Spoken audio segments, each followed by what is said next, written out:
This is the weekend edition of Fear and Greed, Australia's most popular business podcast. I'm Michael Thompson, and good morning, Sean Aylmer. Good morning, Michael. Sean, big week this week. We are looking for today the biggest story of the week, the most remarkable story, the sleeper story, and our favourite story. It is we talked through the week actually about just how competitive this show is and about how we use an adjudicator, our Fear and Greed colleague, Adam Lang. Have you noticed that in recent weeks, though, Adam has been joining in more to the point that it's almost become a three-way competition? Well, what I have noticed is that before we went to air this morning, you and Adam were really at it. And I don't want to put the blame on anyone, but it wasn't Adam. Adam, good morning. Good morning, Michael. Okay, but we will discuss this later in the episode, because Adam made a comment that it really riled me up just before we got going, and I feel like it was almost a deliberate ploy just to get a bit of fire into this episode. Is it like Las Vegas? Let's get ready to rumble. Something like that. All right, so I think we'll just jump straight into it then, Sean. Let's see how we go, because there's some big stories this week. Let's start out with the biggest story. What was it for you? Well, it has to be the economy. At the beginning of the week, we were talking about, 3, maybe even 4 interest rate rises.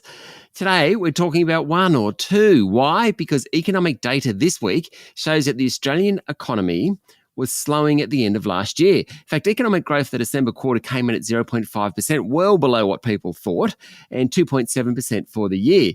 Inflation figures suggest maybe, just maybe, the steam is coming out of price rises. Figures this week show that building approvals have fallen to a 10-year low. Building approvals are all important because when people build a house, they fill it with stuff. So it has this incredible flow-on effect to the rest of the economy. That's not happening. Retail sales had a great January, but if you look at the trend over the 3 months, pretty much flat. It looks like we're at a turning point. Now, they are notoriously difficult to pick, and that is far too big a call to make. However, we may well look back at this week and say, the data this week showed that the economy was slowing. Consumers just aren't spending as much as they were post-COVID. Business investment has come off just a tad. Higher interest rates will always do that. The ASX action this week shows that investors aren't real sure which way the market is going. It's been very flat. The mood about how the economy is performing changed this week. Easily the biggest story of the week. Michael. I wouldn't say easily the biggest story of the week. I would say that's a little bit of window dressing you've added there, Sean, because the biggest story of the week is actually from the theatre of politics this week, because this week is, I'm prepared to call this is the week in which the Albanese government's honeymoon period officially ended. The main reason for that was a policy change on superannuation. Sure, it only involves lifting taxes on superannuation accounts worth more than $3 million, and that's not a lot of people. But it has the distinct appearance of a broken election promise, because the Prime Minister during the campaign said that Labor wasn't considering super changes, but now they have done it, and they confirmed it this week, Sean. And there is a bit of a loophole, obviously, as you said through the week, Sean, that the PM said the tax rate won't kick in until 2025 after the next election, but that does feel just a little bit convenient. And so it is a really kind of risky thing for the government to do. Sure, they have got a budget black hole to fill, but people do not like, obviously, their retirement savings being played with. And it's opened up room for the government to be attacked by the opposition, the first time really that the coalition has had a chance to land some quite effective blows. Another own goal, though, this week was confusion between the Treasurer and the Prime Minister over capital gains tax reforms, changes that would potentially expose the family home. The Treasurer wouldn't rule it out, and then the Prime Minister had to come in over the top and then rule it out. Keep in mind that this week the government should be having a field day with the Robo-Debt Royal Commission underway and the former coalition government looking terrible, but nobody's talking about it because the government made sure that all of the headlines this week were about an increase in taxes on super. And that was a big, big story this week. And it was the week in which the honeymoon period for Anthony Albanese and his government came to an end. Adam. Whoa, well sold. Yeah, great theatre on the storytelling. Oh, thank you. And that really lifted your score, actually, Michael. Oh, thanks. But not enough. What? The topic of the economy has to win this one. Now, just briefly on the politics, yeah, it is a broken promise, but I think it's a reasonable one in the circumstances. I'm loving the subjectiveness of this particular direction from our esteemed judge. I would love to know what the scale of reasonable broken promises is here. Well, it does feel like it's a tax break that shouldn't have existed. Shouldn't you declare that before when specifically asked, are you going to make any changes to super? You know what they should do? They should take a leaf out of Adam Lang's book and say, this feels like a loophole that needs to be closed. It needs to actually be tightened. I do totally agree with that. I do not like the ruling in and ruling out questions of politics. I think they're too absolute and really unhelpful. So I think, it is a broken promise, but I think it's a reasonable one in the circumstances. Sean, the economy for me is massive. This is like the biggest topic in business. Will interest rates stop rising? And it is so important because when we get the feeling that interest rates will stop rising, it feels like we can get back to business and feel good again about the economy. We've got really good records that have been broken recently. We can get back to business. But I think this has been standing in the way. So I think it's a really big story this week. Totally agree, Adam. Couldn't agree more with the judge. I am going to be fascinated at the end to see what the scores are, because obviously it's 1-0 overall, but you do give us a score out of 25 then as well for each category. Yeah, and a lift for theatre, Michael. Really well done. Thank you. Well, can I try again then? Yes. Okay, in search of redemption here, the most remarkable story this week.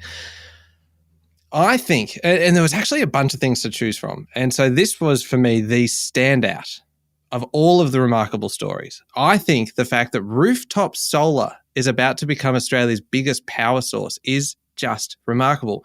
3.4 million homes and businesses in Australia have solar panels. And you kind of, Adam, you would have done this, where you kind of look out the window of the plane if you're flying into Sydney or Melbourne or Brisbane or wherever, and you see the sun just reflecting off buildings everywhere. There's been this massive boom in installations in recent years. You had plenty of government subsidies. You've had power bills that are just kind of through the roof. You've got panels getting cheaper as well. And all of these things have been pushing people towards getting solar on their roof. Still, though, 3.4 million is a lot of properties with panels, and they are producing 20 gigawatts of power. The Liddell Power Station, which is Australia's biggest coal-fired power station, is set to close next month, and that means there will be a changing of the guard as rooftop solar becomes the biggest power source. Now, keep in mind... Sorry, Michael, when's that happening? Soon, very soon, in a matter of days, Sean. It is just a matter of days.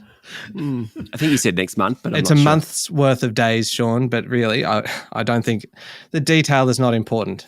And I was really kind of building up to something just then. And sorry, that's all right. Sorry. Okay, I will draw your attention now that you have kind of interrupted, Sean. I'll just draw your attention to one thing in particular: the fact that this is just rooftop solar.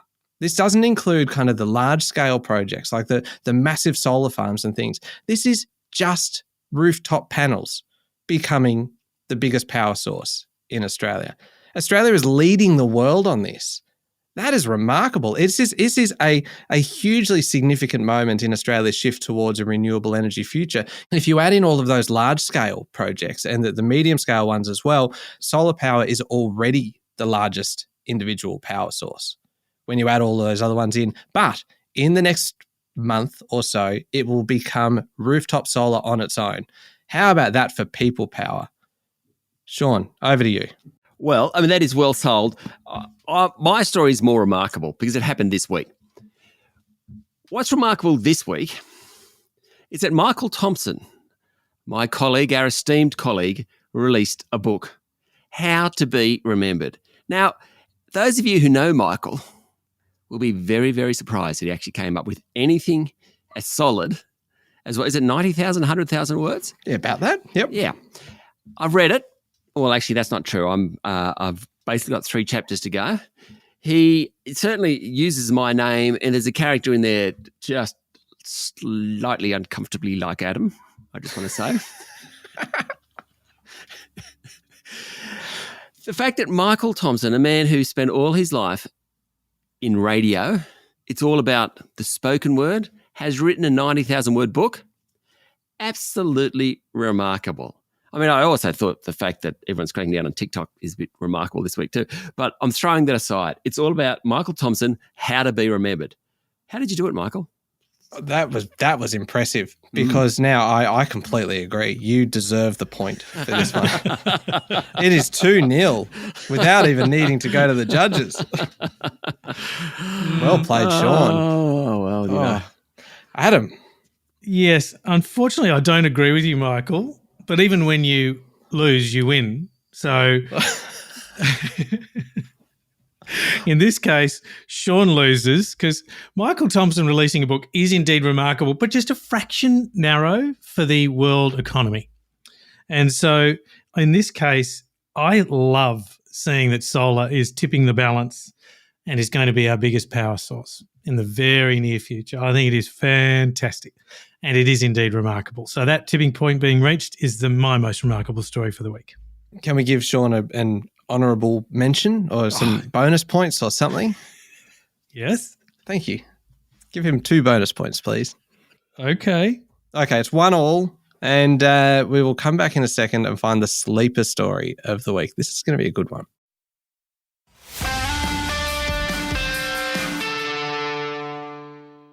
All right, Sean, it is 1-1 at the moment. So it is, I suppose you would say, neck and neck. We're looking for the sleeper story of the week now. So that's a story that's kind of flying under the radar a little bit, or maybe that is going to become a bigger story further down the track.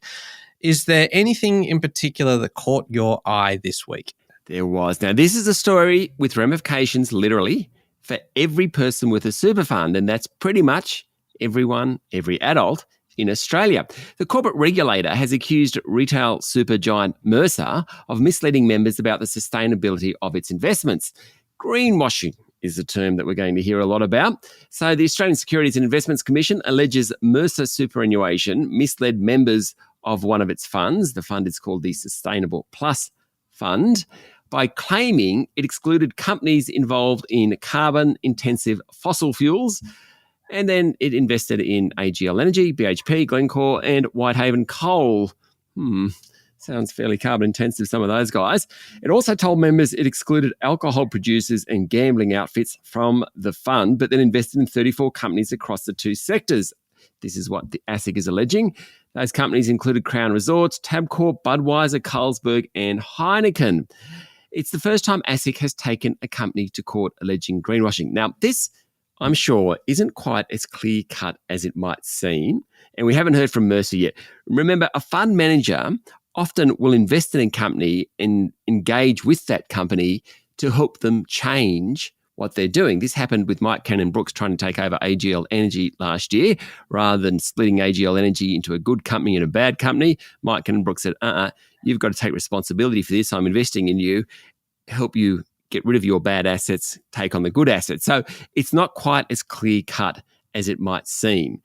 However, super funds are very, very influential in the world because they hold so much money. The fact that the regulator is taking on one for allegedly false advertising puts the whole sector on notice. It gets trustees checking the fine print of their funds.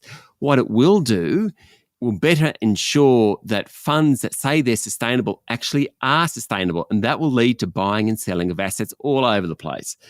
That will impact superannuation returns. Whew, big story that's really flown under the radar this week. We're going to hear plenty about this one. Michael. The thing I love most about that is I think it's probably the 4th time that greenwashing has been a sleeper story on the weekend edition. Oh, no, it was ASIC actually taking the actions, the sleeper story, Michael, not greenwashing. No, I wasn't criticising. I was kind of complimenting you in a reverse way. Right. They call that backhanded. Yeah, that's right. My sleeper story this week, and I actually just, even when I say that, I know that I'm just opening myself up. As soon as I criticize you, it kind of riles you up a little bit, and you will attack my story. Fortunately, mine is immune from all criticism because it is about house prices, which has like all the hallmarks of a sleeper story. I know. There have been so many headlines over the last year about plummeting house prices because it's really all we hear about. So the fact that this week This week, we maybe saw just a little glimmer of hope that things might be turning around. And the fact that we finally saw that kind of little bit of light at the end of the tunnel, that is the sleeper story here. Because if this one tiny little data point becomes a trend, then it will become a much bigger story down the track, therefore kind of fitting the definition of a sleeper story as I gave earlier. What we saw this week in the core logic data is that the pace of declines in house prices has slowed. Capital city prices fell by 0.1%. That is the smallest drop since May last year. And in Sydney, which has really copped it in the last kind of 10, 11 months, prices actually rose by 0.3%, but still an increase is an increase. This is great news because it is a hugely important sleeper story. It may be cause for a little optimism, only a little bit, because a lot of economists think prices might still have further to fall, especially if rates keep rising. And then you've got 900 or nearly 900,000 mortgages set to kind of roll off those low fixed rates onto higher variable rates. But I am always an optimist. You've got auction clearance rates higher. You got migration back. You got the rental squeeze that's encouraging potentially more people to buy. So after months of bad news for homeowners, this may well be the sleeper story that they have all been waiting for. And I feel like I am representing the people on this one. Adam. Okay. I find it really hard for house prices to be a sleeper story because it's such a spectator sport. We talk about it all the time. And yes, prices might have turned. In the future, we'll know. I think it's a real dependency on what happens with interest rates, and I don't think it's clear yet. So really good story, but I think this one on greenwashing and the ASIC action, it's new, significant, and could be a lot more pervasive. So I think that's the biggest sleeper story for the week. Well, I like the fact that, I mean, for this category, you go with a proven winner. You go with the greenwashing that's won in the past for this category. I think it's like fourth or fifth time. You went with housing. I know. As our esteemed judge said, housing as a sleeper category? Tricky. Fine. Okay. All right. Well, shall we move on to the favourite story of the week? Because, Sean, there were some absolutely extraordinary stories about this week. There were. This is always the best category, isn't it? Yeah. Because you can just put anything you want in here. And unless you pick something like Qantas like I did last week, no one can ever criticize your choice of actually putting it into this category. My choice for the favourite story this week is one kind of inspired by my love of talking about politics, but also the fact that I love talking about the ultra wealthy and just how extravagant they can be. And this combines the two into one kind of glorious love child of an extravagant politician. It is about Russian President Vladimir Putin, his secret mistress, and the enormous property portfolio they've allegedly bought through a company in Cyprus. The details of the property empire are pretty extraordinary. And there's a lot of different kind of things all over the place. But it seems like there are two main draw cards here. There's a property that's 400 k's northwest of Moscow and then a penthouse apartment in Sochi. We'll focus on the main property here because this is just amazing. Just imagine the real estate listing for it. It's accessible by personal armoured train from Moscow to a private station. It contains his and her mansions, one with heaps of gold, the other made entirely of wood. It is just so extravagant inside these buildings. There are chairs just made entirely of gold. They are really ugly and they look really kind of uncomfortable, but hey, they're made of gold. On the property as well, you've got this spa complex. You've got kind of a solarium. You've got a cryo chamber. What is a cryo chamber? Well, I immediately thought it was like a cryogenics, as in freezing for like to preserve yourself for a week or so. So I look good for the wedding. Yeah, or that he like suddenly comes back in. Oh, that'd be good news. 2090. Oh, Putin's back. They thawed him out. And no, but I think it's like one of those ones where they actually do kind of it's not cryogenic, cryonics, is it? Where they do kind of freeze different parts of you and just kind of play around and poke you and make you look better. It's got a swimming pool. Obviously, it wouldn't be much of like a mansion complex without a swimming pool. It's got a Turkish steam bath. You've got a sauna, a mud room, massage baths, areas specifically for dentistry and cosmetology For the kids, you've got a playground, you've got a karting track, and importantly, it is all protected by an air defense system as well. In the Sochi penthouse is reasonably impressive, but next to that, it just sounds like somewhere where they'd put a few of the peasants. You got like the largest apartment in Russia. There's a pool in this apartment. You got a movie theater. You got a helipad on the roof. This whole kind of portfolio. This is kind of Putin's mistress, his secret wife. They refer to her as. She's a former Olympic gymnast. It's worth apparently $120 million US. The president's personal property portfolio is much higher, a $1 billion palace, apparently. What on earth would you have in a $1 billion palace that you couldn't have in a $120 million property portfolio that's got a cryo chamber? I'm blown away by this. Anyway, that is my favorite story because it's just completely ridiculous. So your favourite story is completely ridiculous. My favourite story is a lot closer to home, and it's something that every single one of us know all about. Flatulence in the workplace. It's becoming a very, very big issue, especially at Jetstar. And a lot of these people are cooped up together for a long time in these planes. I was going to say, you wouldn't want this person to be working on a plane, would you? A particularly flatulent flight attendant. So basically, a Jetstar supervisor has lost his claim he was unfairly dismissed for failing to report a subordinate who fondled his genitals and regularly passed wind loudly and publicly, the Fair Work Commission has found. The supervisor had argued his sacking was harsh and unjust because while he was fired for not reporting the abhorrent behaviour, the offending subordinate actually kept his job. But Fair Work Commissioner Philip Ryan rejected the case after finding the two matters were not comparable because although the subordinate's conduct constituted sexual harassment, the boss, the supervisor, failed in his high duty to report it. Now, all this came out when the subordinate alleged the supervisor had singled him out at meetings for errors, while another engineer alleged the supervisor publicly mocked colleagues and created a toxic atmosphere, I think was a term. The supervisor responded by alleging the subordinate would pet and display his erect penis through his trousers, and others complained the subordinate was overly flatulent. Now, as we all know, farting in the office does occur. Sean, can I just ask you, what would you class overly flat? Like, is there a tolerable amount then of flatulence? Yeah, no, that's a good point. Once is too much as far as I'm concerned in the office. But it's a very good point. But, farting in the office does occur. The supervisor argued, though, it was different with his subordinate as he would not hesitate to, quote, put his legs up on the table or part his butt cheeks and fart for as long as possible, end quote.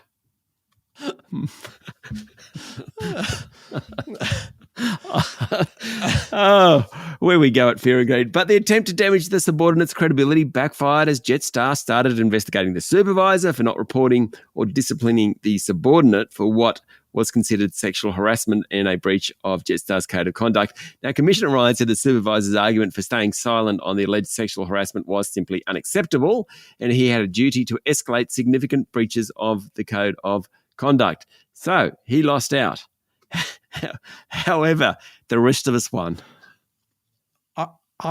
I demand, I want to know what overly flatulent is. I feel like we are right on the brink of being able to establish a new benchmark. A benchmark for what is acceptable flatulence at work. Adam, we've all worked with you. What do you think?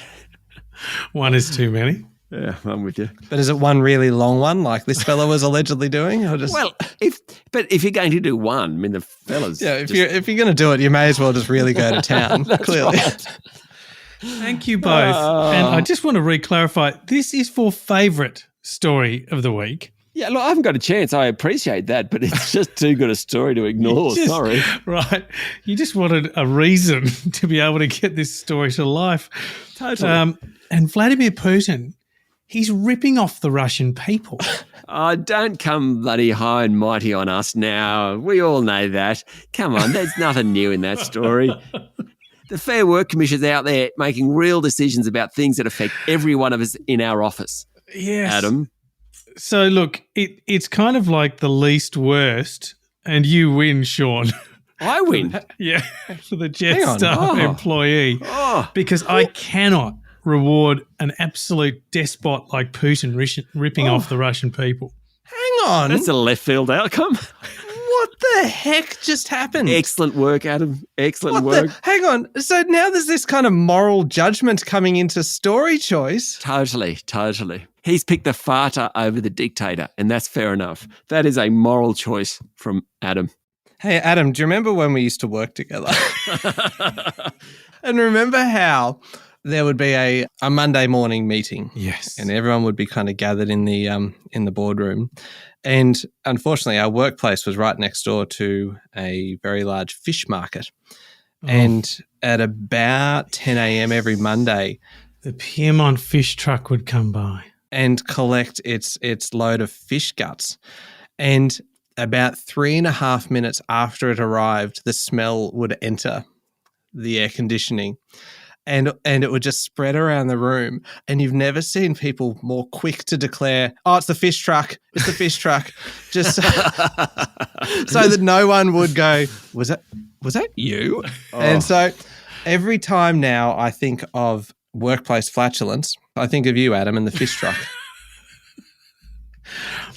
Oh. Thank you. I do believe I've won 3-1 somehow. Yep. Sean wins.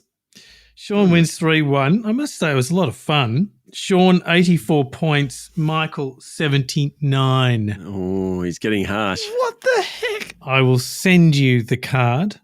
You know what? I don't even need to see the card to call for an audit. Can I ask, out of 25, how many did I get for Michael's book, How to Be Remembered, available at all good bookstores? Yes. Well, Michael gave you 2 bonus points, but it was such a gimme. I gave it 18, but you got 20 because of Michael's generosity. It deserved 15. That was kind of me. And what did I get for the rooftop solar in that one? 24 out of 25, Michael. Oh, ripper. And the superannuation one, how much did I get for that? Yeah, so look, you let yourself down on that one, I'm afraid, Michael. How the heck? No, let's not quarterback the judge here. He did a great job today again. Move on. He did a job. I don't know whether we say Whether that. there's true greatness or not. Yeah. Anyway, look, I mentioned at the start of the show, Adam, that you'd made a couple little comments before we came on air, and it got everyone a little bit kind of fired up. Yes. And it was actually part of a shout out that you wanted to deliver. I want to say shout out to listener Todd. So this comes about like under the small world category. Todd has written to me on LinkedIn. He says, hi, Adam, I'm enjoying the Fear and Greed podcast. I'm also an ex-muso, music industry and media guy. I'm curious, the guitars on the Fear and Greed sound opening are an interesting choice. Is that you on guitar? Now, I had to assure Todd, no way, because I'm aspiring to be that good. But it turns out that I've seen Todd play in a band in Perth 30 years ago. Oh, He used to really? play in a band called Prawns with Horns. And Todd, you made my day. Prawns with horns. yes, and they were good. And I watched him play 30 years ago in the pub I was working at in Perth. Did they have a horn section? Adam was speechless just then. Okay. Well, hello, Todd. Thank you for writing in. And that was what it got me fired up, because there's a little bit of a dispute over that music. I'm sorry, Todd, that you were the thing that set us off this week. So I apologize if I was a little bit fiery throughout this episode. No, it wasn't Todd's fault, was it? It was yours. Oh, here we go. We're at it again. It was yours, Adam. We better finish off, fellas. Yeah. Adam Fish Truck Lang. That is a nickname that I suspect will not catch on. Oh, I don't know, actually. It's not bad. Oh, look, here comes old Fish Truck. Goodness me. All right, let's wrap this up. Good stuff. That was a very good competition. 3-1. I completely disagree with the outcome, but I'm a good sport and I move on quickly. Oh, yeah. And next week is going to be bigger. It is going to be better and I will be victorious. Thank you very much, Adam. Well, I welcome that, Michael. Up the ante. Thank you. You're doing what to the ante? Thank you, Sean. Thanks, Michael. Thanks, Fish Truck. Make sure you're following the podcast and join us online on LinkedIn, Instagram, Twitter, and Facebook. I'm Michael Thompson. Have a great weekend.